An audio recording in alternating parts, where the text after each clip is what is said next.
Kekalahan dialami Iran kepada Uzbekistan pada Rabu, ibarat rahmat buat peminat bola sepak tanah air, apabila ia mengesahkan kemarahan skuad bawah 23 tahun ke Piala Asia tahun depan. Mereka yang turut tewas kepada pendahulu kumpulan H Thailand pada Selasa, terpaksa menaruh harapan kepada pasukan lain untuk menempah slot ke pertandingan berkenaan. Namun, kegagalan Iran untuk membawa pulang sebarang mata dalam perlawanan terakhir peringkat kumpulan itu mengesahkan kemarahan Harimau Muda ke Piala Asia bawah 23 untuk tahun kedua berturut-turut.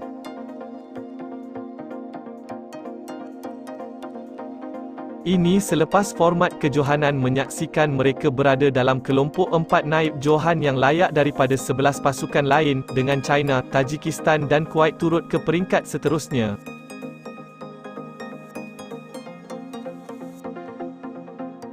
Persiapan rapi dilihat perlu dibuat Persatuan Bola Sepak Malaysia buat skuad muda kebangsaan untuk memastikan penyertaan mereka bukan sahaja sebagai pasukan pelengkap jadual.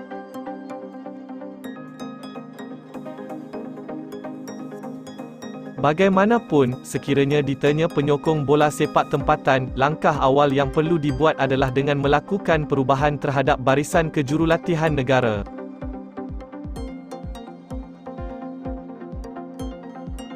Ia berikutan rasa kurang senang terhadap pengendali pasukan Elavarasan, yang dilihat sudah tidak sesuai untuk menerapkan gaya permainan moden dalam Harimau Muda.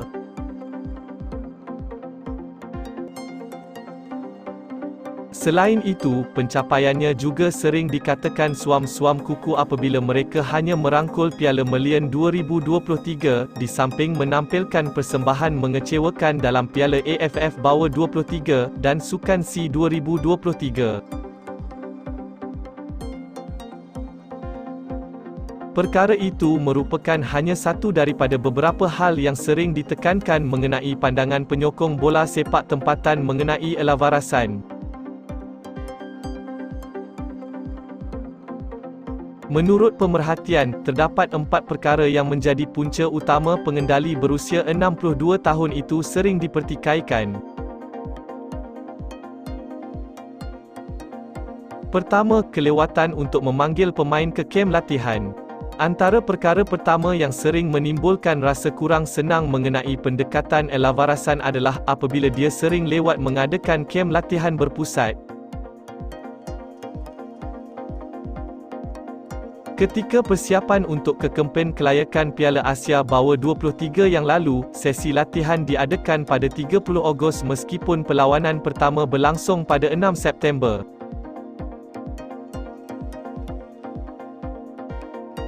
Kelewatan berkenaan akan menyebabkan pemain sukar untuk menyesuaikan diri dengan taktikal jurulatih, sekaligus menyukarkan mereka dalam perlawanan sebenar. Selain itu, pendekatan sebegini hanya akan memberi kesulitan buat skuad muda kebangsaan untuk menentukan kesebelasan utama terbaik.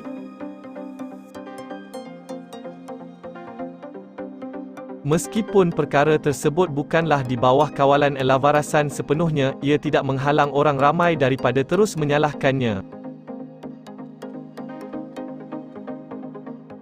Isu berkenaan seperti akan berterusan untuk satu tempoh lebih lama memandangkan pemain muda kini bergiat lebih kerap dengan kelab masing-masing dalam saingan Piala MFL, Piala Belia dan Piala Presiden. Kedua, pemain yang dipanggil kurang bersesuaian. Salah satu pendekatan yang cenderung diambil Elavarasan sepanjang tempoh kendaliannya adalah apabila dia sering memberi peluang buat pemain baharu.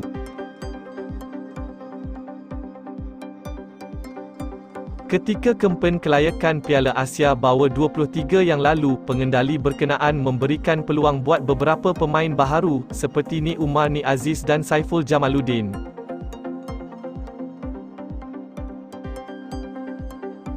Bagaimanapun, di sebalik keputusan berkenaan, terdapat juga kecenderungannya untuk membawa wajah-wajah yang seperti tidak sesuai dengan gaya permainannya.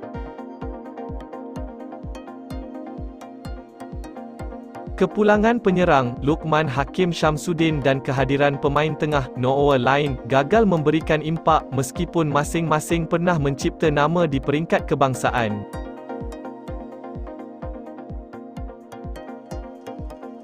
Pemain-pemain itu dilihat tidak dibawa berdasarkan taktikal elawarasan, namun hanya dipanggil berdasarkan status dan prestasi masing-masing di peringkat kelab.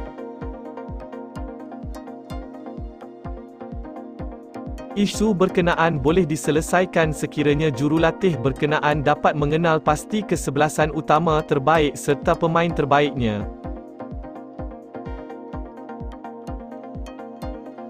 Ketiga, tidak menekankan aspek mentaliti. Sekiranya perlawanan Harimau Muda menentang Thailand diperhatikan, orang ramai dapat melihat bahawa pemain negara gagal mengawal bola dengan baik.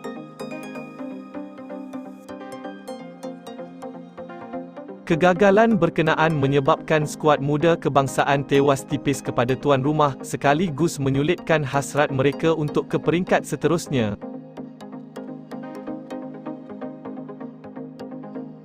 Perbezaan dapat dirasai untuk dua perlawanan sebelumnya apabila pasukan kendalian elawarasan menampilkan aksi terbaik ketika berdepan Bangladesh dan Filipina.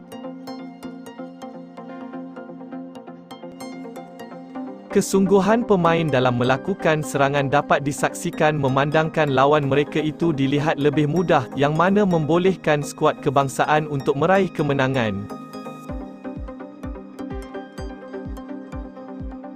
Ia sekaligus menceritakan bahawa pemain yang diturunkan gugup ketika berdepan Thailand apabila mereka teragak-agak sepanjang pengawalan bola.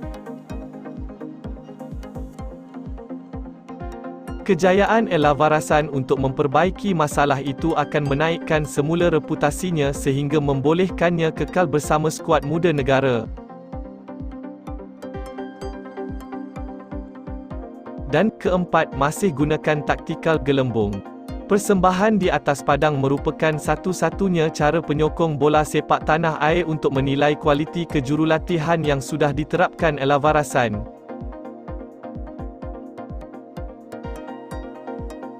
Jadi, selepas mengendalikan kira-kira 20 aksi persahabatan dan kompetitif, taktikal diambilnya sudah tidak relevan.